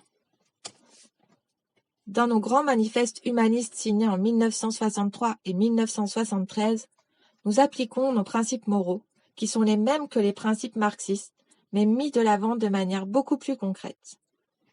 Voici un bref sommaire de nos croyances sur l'éthique et la vérité. L'éthique, les valeurs morales, tirent leur source de l'expérience humaine. L'éthique est autonome et situationnelle, ne nécessitant aucune sanction idéologique ou théologique. Nier ceci équivaut à nier la base même de la vie. Ce sont exactement les mêmes définitions que l'on trouve dans les textes de Weishaupt en 1740, fondateur des Illuminés de Bavière, ainsi que dans les revues du Grand Orient de France. Nous vivons une bonne vie et maintenant. Autorité et vérité. Nous rejetons les caractéristiques de la morale religieuse traditionnelle qui nie aux êtres humains la totale appréciation de leur potentiel et responsabilité. Les religions traditionnelles offrent souvent du réconfort aux humains, mais souvent, elles les empêchent de s'aider eux-mêmes ou de vivre leur plein potentiel. Nous ne pouvons découvrir aucun but divin, ni aucune providence pour l'existence humaine. Les humains sont responsables de ce que nous sommes et de ce que nous allons devenir. Aucun Dieu ne va nous sauver, nous devons nous sauver nous-mêmes. On comprend pourquoi les initiés ont choisi les États-Unis. C'était la nation la mieux structurée, la plus apte à imposer l'ordre mondial à l'humanité. Ceux d'entre vous qui pratiquent le christianisme sélectif sont plus près de notre foi que des superstitions de secoueurs de Bible d'antan. Le christianisme sélectif sont ceux qui étant catholiques, choisissent les bonnes paroles avec lesquelles nous sommes d'accord et rejettent celles qui condamnent le plaisir terrestre et les enseignements de l'Église catholique. Ne croyez-vous pas que sous cet aspect, nous sommes identiques? Votre foi est basée sur ce qui est bien selon le désir de l'homme. La foi est valable, la religion chrétienne est valable si vous croyez à votre système que nous vous imposons depuis 20 ans. Si vous ne nous combattez pas, c'est que vous croyez à nos valeurs parce qu'il n'existe aucun milieu. Nous, humanistes, admettons qu'il n'y a pas de Dieu, que seuls les désirs de l'homme sont importants. Vous, dirigeants de ces chrétiens sélectifs, prêchez que votre foi est basée sur certaines parties de la foi de Dieu, mais en réalité, la majorité de votre foi est basée sur ce qui est agréable ou fait votre affaire. Finalement, en intégrant ce que nous, humanistes, voulions réaliser depuis 18 siècles, vous êtes arrivés à vous fabriquer une nouvelle religion centrée sur les désirs de l'homme. Vos chefs religieux prêchent les droits de l'homme et par là même cautionnent notre nouvel ordre mondial. Il est évident que le gouvernement américain fonctionne selon les principes dirigeants de l'humanisme. Quels sont ces principes? La ruse, le mensonge, la tricherie, le vol, le meurtre, l'hypocrisie, les tournures de pensée. Tous ces moyens sont moraux s'ils nous permettent d'atteindre nos buts essentiels. Voilà la vraie vertu. Quel est le but essentiel? L'établissement du gouvernement mondial.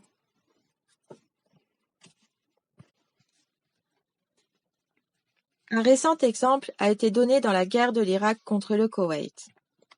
Plus de 250 000 individus ont déjà perdu leur vie, et plus encore meurent chaque jour afin d'atteindre un but supérieur. Le but de tous les grands leaders humanistes est la paix mondiale à travers le gouvernement mondial. On peut éliminer des nations, des peuples entiers si c'est le bien de tous selon nos vues. Cet enseignement du nouvel âge est la raison pour laquelle, par exemple, il est possible qu'un officier de police d'allégeance humaniste risque sa vie pour sauver un membre de la société un jour, et que le jour suivant, le même policier mente lors d'un procès afin de remporter une affaire importante. Ceci ne doit pas être considéré comme immoral, étant donné les standards éthiques sur lesquels le policier base sa moralité, en ce que la fin justifie les moyens. Bien des gens ne comprennent pas que c'est la raison pour laquelle les présidents et leur état-major, les membres du Congrès et autres tenants des postes leadership mentent et trichent pour le plus grand bien de la société et donc du système. D'après cet initié, ceux qui sont à la tête des gouvernements mentent d'une façon ouverte et concertée aux populations en vue de faire passer le bien suprême du système à venir du gouvernement mondial, mais aussi en vue d'excuser la disparition des dissidents ou de groupes radicaux. Il existe en effet une différence entre les nouvelles données par les médias et ce qui se passe réellement dans les coulisses. Les versions rapportées officiellement ont été pensées, structurées, afin de nous donner une apparence de la réalité qui n'est jamais la réalité. Par une manipulation aussi ouverte de l'information nationale et internationale, on réussit à justifier la disparition d'un individu ou d'un groupe d'individus en les faisant passer pour des radicaux, des terroristes, alors que très souvent, le seul danger que représentent ces personnes est uniquement en fonction de leur impact sur les populations par rapport à ce que ces gens veulent imposer comme nouvel ordre mondial. Vous êtes conscient que la grande majorité des Américains ne cherchent que la paix et la sécurité. Ils ne se rendent même pas compte qu'ils ont virtuellement fait de leur gouvernement un nouveau Dieu vers qui ils se tournent pour subvenir à leurs besoins. Nos leaders du nouvel âge, et nous, leurs soldats, leurs bras et leurs jambes, c'est-à-dire les policiers et les militaires, se tiennent prêts à donner aux masses ce pourquoi ils prient. Notre rôle, à l'intérieur du système judiciaire d'aujourd'hui, est de protéger le plan du système de la mise sur pied du gouvernement mondial et de punir ceux que nos leaders identifient comme les ennemis du système. Ainsi a-t-on transformé le droit et la culpabilité. L'homme qui combattra pour la vérité sera considéré comme un ennemi à détruire. La conspiration de l'âge du Verseau et du gouvernement mondial apparaît comme l'établissement d'une dictature à l'échelle mondiale dont l'idéologie est basée sur l'humanisme. Note de l'éditeur. Lire l'ouvrage Le gouvernement mondial de l'Antéchrist de Serge Monast aux éditions AD 2014. Dans une dictature semblable, l'individu, qui au nom de ses principes religieux, de sa conscience ou de sa foi, s'opposerait au complot contre l'homme et Dieu, sera considéré et identifié comme étant un criminel. On retrouve là ce qui se passait il y a 2000 ans sous l'Empire romain. C'est le même schéma. Est criminel celui qui s'élève contre l'idéologie gouvernementale, établie pour la majorité des gens. Qui étaient ces criminels il y a 2000 ans? C'étaient les chrétiens. Qui étaient les ennemis sous le régime communiste? Les chrétiens. Cette fois-ci, le cadre change et devient international. Tout comme nos collègues soviétiques, sous l'éthique de situation de notre nouvel ordre humaniste, nous ne sommes pas limités dans les méthodes que nous pouvons appliquer pour gagner. Nous pouvons procéder à pacifier et sécuriser les masses, donc se débarrasser de tous ceux qui vont représenter un danger pour l'instauration de ce nouvel ordre. Si certains d'entre vous sont encore surpris par ceci, c'est que vous n'avez pas encore compris ce que j'essaie d'expliquer. Si vous n'avez pas non plus compris ce que vos enfants ont si bien appris à travers 20 ans de système d'éducation de notre gouvernement.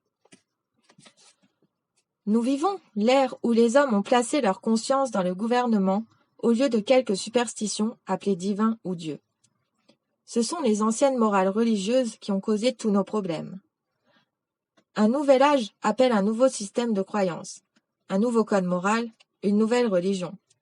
Il est agréable de voir presque toutes les religions du monde se regrouper gentiment et unies en se préparant à servir le nouvel ordre mondial. Je voudrais vous présenter le docteur Sidney Simon, un homme très efficace qui mérite une grande reconnaissance pour son travail de rééducation de l'humanité. Il parle simplement, et ce qu'il dit est sans équivoque. Il explique aux éducateurs d'enfants à qui il s'adresse que la clarification des valeurs est une méthode pour les professeurs de changer les valeurs de leurs élèves sans se faire prendre. Cela veut dire que sous des nouveaux déguisements, sous un nouveau dialogue, on enseigne de nouvelles valeurs sans que les enfants et les parents s'en rendent compte, et sans que les éducateurs puissent être accusés de quoi que ce soit. Le résultat est garanti, un affrontement entre les enfants et les parents.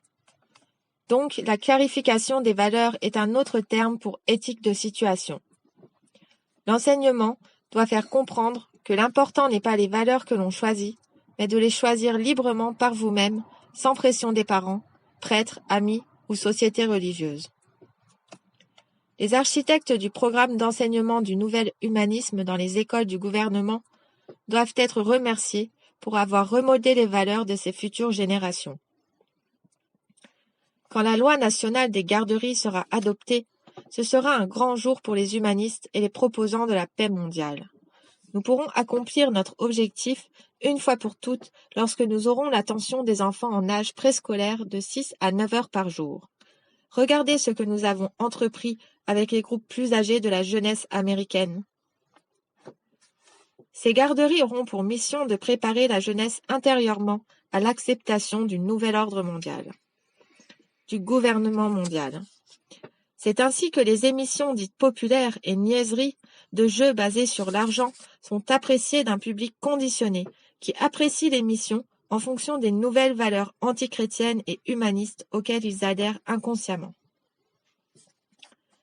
Les gens ainsi conditionnés fuiront la réalité et la vérité. Ils auront peur. Nous aboutirons à une armée de schizophrènes. Il va de soi qu'une telle société exigera une nouvelle forme de police. Un de nos éducateurs de l'humanité m'a dit, il y a quelques semaines, que les religieux américains d'antan n'en croiraient pas leurs yeux de voir les changements que nous nous sommes permis. Cette personne avait raison, parce que nous avons mis le futur non pas sur le gouvernement, mais sur les capacités de tous et chacun de nous gouverner nous-mêmes, de nous soutenir nous-mêmes, et ainsi de suite. C'est pourquoi le gouvernement mondial est bon pour tous. Les Américains ne désirent plus assumer les responsabilités de ce gouvernement actuel. Heureusement pour eux, il y a une toute nouvelle génération de leaders et de gens au gouvernement, soucieux de s'occuper d'eux malgré leur consentement. S'agissant de la main-d'œuvre policière, comme les citoyens abandonnent par peur de plus en plus de leurs droits, de plus en plus de policiers sont nécessaires afin de superviser leurs activités, les activités de cette population, afin qu'elle demeure en sécurité. La construction de l'État-providence engendre des troubles de la société, d'où un renforcement des membres de la police. Qui aurait pensé il y a 100 ans que l'intégration de la peur de tout serait la réponse à l'établissement du nouvel ordre mondial? Le mérite de ces innovations revient aux libres penseurs de la dernière génération d'avoir réussi le coup de maître de faire en sorte que la peur serve de mécanisme de base pour permettre n'importe quoi au plan des populations. La vieille génération n'aurait pas accepté ce nouvel ordre des choses, ces nouvelles valeurs. Heureusement, cela n'a pas posé trop de problèmes, parce qu'ils sont rapidement remplacés par la mort ou la retraite. Il n'en restera plus aucun d'ici 7 à 8 ans, soit 1997-1998. Nous avons l'assurance que tous ceux qui avaient des valeurs morales chrétiennes n'auront plus aucun poste clé dans le gouvernement, dans les domaines exécutifs, judiciaires et militaires. Donc, à ce moment-là, l'établissement d'un nouvel ordre mondial ne trouvera plus aucun obstacle. Au même moment, les agences de police et c'est par nécessité de filtrer les individus qui croient aux anciennes valeurs traditionnelles et de ne pas les engager. C'est pourquoi on a changé les valeurs du système d'éducation, afin que les jeunes qui entrent dans la vie active soient imbus de principes humanistes et aient rejeté toutes les valeurs et superstitions chrétiennes. Ceci doit être fait parce que nous savons que les religions ne feront pas les choses qui leur seront. Nous savons que les religieux ne feront pas les choses qui leur seront demandées sous le nouveau système. Pour ceux qui restent attachés au fondamentalisme religieux de l'ancien monde, ils sont tranquillement mis de côté sous toute forme de prétexte de la part des nouveaux dirigeants. Par exemple, l'abaissement de l'âge de la retraite est une mesure qui nous a permis et rend aujourd'hui possible l'élimination de tous ces individus qui ne sont pas imbus de nos valeurs humanistes. Certains des officiers de l'ancien temps se plaignent et font valoir que ce type de discrimination est anticonstitutionnel et immoral. Mais nous savons qu'ils ont tort. Sous l'éthique de situation, toutes les choses sont morales du moment qu'elles avancent vers le but. Ainsi, ces officiers ne sont pas retirés pour une cause diabolique, mais parce qu'ils sont jugés non fonctionnels pour accomplir les tâches qui seront exigées d'eux. L'ancien monde avait compris que c'était le plus grand des péchés que de mentir à Dieu. Les générations de dévots qui vont rentrer dans le nouvel ordre mondial doivent comprendre que le plus grave des péchés est de mentir à leur nouveau Dieu, le gouvernement. L'individu n'existe pas. Seul compte l'intérêt du gouvernement mondial. Toute déloyauté de la sorte viendrait à l'encontre de la marche vers le progrès engagé par ceux qui mènent la gloire du nouvel ordre mondial. Nous ne sommes pas préoccupés avec quelque résistance au nouvel ordre, car par nécessité pratique, leur destin a été déjà simplement établi dans le plan. Nous avons parlé de ce plan en développant le microchip et le programme des camps de concentration mis sur pied en Amérique du Nord avec une technologie extrêmement avancée. Ce qui nous préoccupe le plus en ce moment est que les masses obéissantes comprennent qu'il est néfaste pour le progrès de suggérer que leurs superviseurs, les membres des gouvernements, des Nations Unies, se complaisent sous la pression et la futilité de ces superstitions d'ordre et morale désuètes.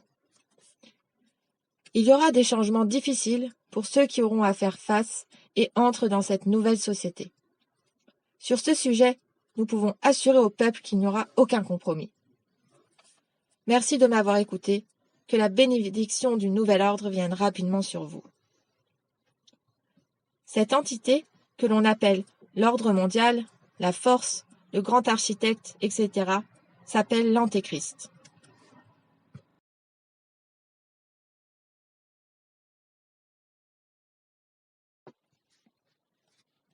Conclusion. Il est évident que les architectes de l'ordre mondial entendent nous imposer un gouvernement mondial par la force pour l'été 1999. L'article 1 des Illuminati dit ceci. Notre mot d'ordre est « forcer et faire semblant ». Seule la force triomphe en matière politique, spécialement si elle est cachée dans les talents des hommes d'État. La violence doit être le principe, la ruse et le faire semblant la règle pour les gouvernements. En d'autres termes, on revient aux mêmes lignes de conduite utilisées en 1917 pour instaurer le communisme. À propos de l'avenir de la Russie et de Zhirinovski, dont l'ascension politique est fulgurante, on a pu remarquer qu'au cours de ses déplacements en Europe fin 1993, il portait des roses et des fleurs rouges à la main gauche. C'est un symbole de reconnaissance internationale connu que de certains initiés. Fidel Castro en portait, le président Mitterrand également. Les grands hommes politiques identifiés au groupe internationaliste se sont servis de ce symbole de reconnaissance une fois qu'ils ont été portés au pouvoir. Ici, on peut donc entrevoir l'avenir qui attend la Russie. Cette force nationale, soumise à l'ONU, se constitue au même moment où apparaissent les conséquences d'une crise économique sans précédent. Les problèmes sociaux vont augmenter. Les coupes budgétaires vont étrangler les peuples. Les gouvernements vont se voir dans l'incapacité d'apporter la moindre solution parce que celles-ci sont rejetées par le FMI. Les sociétés vont se retrouver dans un état de crise politique, sociale, et les avoirs des peuples vont disparaître dans une crise financière terrible qui commencera au Japon, peut-être par un tremblement de terre aux conséquences incalculables. Dans un tel contexte, il est prévu que les peuples se tournent vers les Nations unies. Cet appel serait le prétexte pour établir le gouvernement mondial. C'est précisément à ce moment propice où les peuples seront mis à genoux malgré eux que tout le mécanisme de la haute technologie et du microchip biologique d'identification internationale sera imposé. Avant, tout doit être prêt de manière à ce que les gens l'acceptent pour la sécurité, la stabilité et pour la paix. D'où le chaos qui prend forme. Mais l'homme exerce sa liberté dans la liberté de Dieu. Aussi, chers lecteurs, ayez l'assurance que ce système apparemment parfait ne se réalisera pas aux dates prévues. L'étude relative aux prophéties y répondra. Nous vivons déjà visiblement les manipulations du pouvoir occulte. Elles aboutiront aux guerres civiles, à la Troisième Guerre mondiale, selon le plan que je vous ai exposé. Mais Dieu interviendra souverainement, et les héros de l'ordre mondial seront châtiés, même s'ils se sont réfugiés en Australie, persuadés d'être à l'abri du conflit qu'ils ont allumé depuis 1991 au Golfe Persique. Le livre de Serge Monast s'achève ici. En conclusion de cette vidéo, nous souhaitions apporter quelques réflexions personnelles qui nous semblent intéressantes au vu des nombreux sujets évoqués dans ce livre. Avant tout, il faut se rappeler que ces écrits datent du début des années 90. Un minimum de 30 ans d'avancées technologiques se sont écoulés depuis les écrits de Serge Monast. Nous pouvons donc imaginer à quel point les technologies évoquées ont évolué et ont été perfectionnées depuis lors. Concernant la monnaie, à travers le Monéo qui fut un échec, puis aujourd'hui à travers le paiement sans contact qui nous fut imposé automatiquement sans aucun accord préalable et dont la suppression doit être réclamée, nous pouvons tous constater que la suppression de la petite monnaie est recherchée, dont découle logiquement la volonté de suppression de l'argent liquide en général. Dans ce sens, il est intéressant également de s'interroger sur l'essor des crypto-monnaies. À savoir aussi que la Suède est un pays test concernant la disparition de l'argent liquide. Les paiements sans contact et par smartphone y sont devenus la norme. L'argent liquide y a quasiment disparu. Concernant l'évolution actuelle de l'usage de l'implant d'identification, plus communément appelé puce RFID, le leader mondial sur le marché est la société Applied Digital Solutions, qui a déposé la marque VeriChip pour son implant sous-cutané. Cette société ne manque pas d'imagination et innove sans cesse pour promouvoir cette technologie. Bien sûr, elle est toujours mise en avant sous un angle bienfaisante et utilitaire pour la société. Sachant qu'il y a, au minimum, plusieurs dizaines de milliers de personnes implantées, voici quelques exemples d'usages concrets et actuels des implants de puces. La Suède est le pays le plus avancé du monde dans ce domaine. Selon l'État suédois, environ 2000 Suédois vivent avec une puce sous-cutanée. La société suédoise Epicenter a été la première société, en 2015, à proposer l'implantation à ses salariés. L'implant permet l'accès aux locaux de l'entreprise, d'activer une imprimante, de déverrouiller son ordinateur ou encore de payer son repas à la cafétéria. Toujours en Suède, la société SJ, une entreprise ferroviaire publique, propose à ses usagers une puce afin que le contrôle de leur titre de transport se fasse en scannant leurs bras. Aux États-Unis, la société citywatcher.com, spécialisée dans la surveillance vidéo, a exigé le puçage de ses employés à l'occasion d'un test. Il s'agissait de filtrer et de sécuriser l'accès à ces centres de données. Il y a aussi les implant parties, qui sont des soirées proposant l'implantation gratuite. Elles font la promotion du transhumanisme à travers le modèle de l'homme augmenté par la biotechnologie. Pour exemple, la première implant partie française s'est déroulée en juin 2015 au Futur en Seine à Paris, dans les locaux de la Gaîté Lyrique. Voici une autre façon détournée et ludique de faire rentrer l'implantation d'une puce dans les mœurs. 2 boîtes de nuit, à Rotterdam et Barcelone, ont ouvert un espace VIP exclusivement réservé à leur clientèle pucée. Les clients implantés bénéficient d'un certain privilège comme ne plus attendre pour rentrer dans la boîte de nuit ou des réductions tarifaires. De plus, leur implant assure la fonction de porte-monnaie virtuel. Le secteur médical est également ciblé par les programmes d'implantation. Dans ce cas, la puce permet de stocker le dossier médical dans le bras de certains malades. Il s'agit du programme Verimed, d'identification des patients. Ce programme est déjà en cours d'expérimentation chez plus de 200 médecins et au sein de 90 hôpitaux aux États-Unis. Dernier exemple sur le sujet, au Mexique. Certains policiers sont désormais pucés pour être plus facilement retrouvés en cas d'enlèvement. Nous vous conseillons également de faire quelques recherches sur l'implantation de la puce RFID en Australie, qui semble promouvoir discrètement cette technologie à l'échelle nationale. Le sujet des implants et de la biotechnologie est très vaste. Cet énoncé ne constitue donc qu'un bref aperçu des champs d'application de la puce. À l'instar du paiement sans contact, l'implant sous-cutané connaît de plus en plus de succès. Il faut savoir qu'en France, c'était la loi bioéthique du 29 juillet 1997 qui protégeait le corps humain. Mais ces lois ont été révisées ces derniers mois, leur modification étant passée quasiment inaperçue médiatiquement parlant.